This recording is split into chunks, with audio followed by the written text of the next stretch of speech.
After trading away Jaylen Brown in a shocking offseason twist, the Celtics are in need of a secondary scorer to replace him next season. So who could that be? Some might see the big name of Paul George being acquired for Brown and think he's the natural replacement for the role. But in reality, he is well past his prime at 36 years old and is injury prone. That leaves one man who has a massive opportunity to show what he is really capable of, and his name is Payton Pritchard. Pritchard finally got an increased role 2 seasons ago, in which he went on to win Sixth Man of the Year. His stats jumped once more this past year, due to a combination of natural improvement and Jayson Tatum missing most of the season. Now with Brown out the door, Pritchard has a chance to be the second scoring option and potentially his first opportunity as a full-time starter. The team overall didn't have the best shooting splits in their playoff loss to the Philadelphia 76ers, where they blew a 3-1 lead. Brown and Tatum were both leading the team instead of just Brown, which seemed to stir up the team's offensive flow from the regular season. With Tatum being the clear top guy once more and having a full offseason to get healthy, everyone's role will be much clearer. Ball movement and shot selection should be better overall now that Brown is gone. Looking further into advanced stats on NBA.com, Brown is among the bigger ball hogs in the league.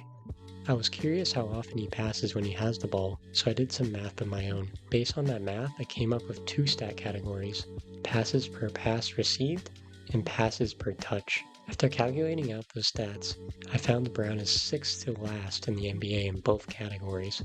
That seems understandable given how big of a role he had to play this past season, but when compared to his teammates, it is a bit jarring.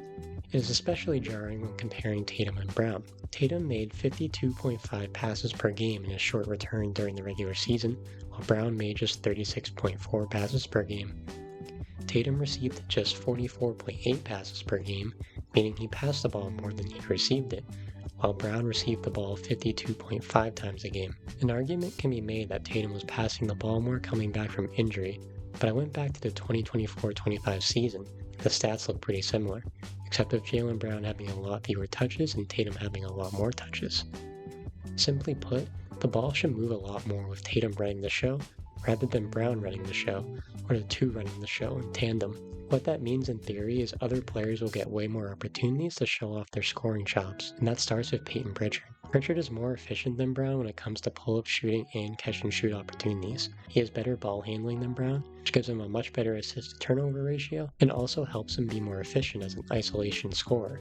Believe it or not, Pritchard actually had the highest effective field goal percentage in the entire NBA on isolation plays when filtering out players based on isolation attempts per game and games played. With more potential opportunities to isolate next season, it is likely Pritchard's efficiency will go down, but the foundation is certainly there for an elite scorer. With the new salary cap rules making it hard to have multiple elite players on the roster at the same time, clearly the Celtics felt they couldn't keep Brown any longer if they wanted to improve the roster going forward.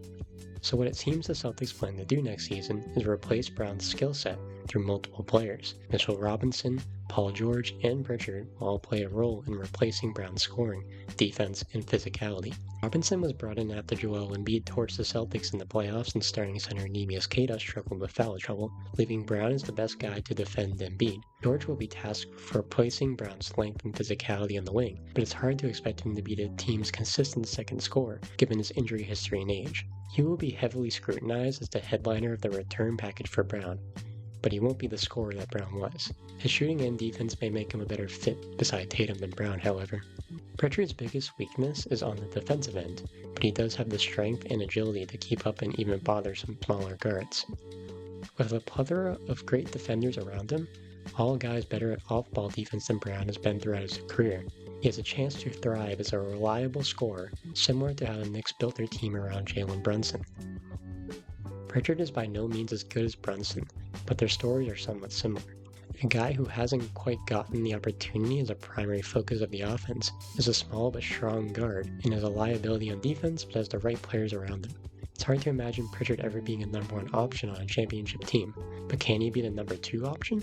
He has a chance to prove that this season. Tatum will also have to step up as the clear number 1 option, obviously, but even if he simply returns to previous form, that should be enough for the Celtics team to succeed. Brown being gone will have a huge ripple effect on the roster, but time will tell if the other guys are ready to step up. Pritchard specifically seems in line for their biggest increase in role.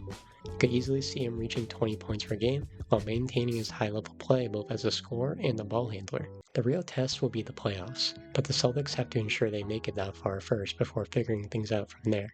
Either way, Celtics fans should be excited for yet another fun team to watch.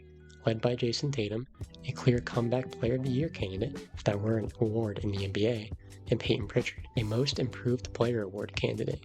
A lot is riding on the shoulders of Pritchard next season, but the numbers suggest he is capable of handling the responsibility.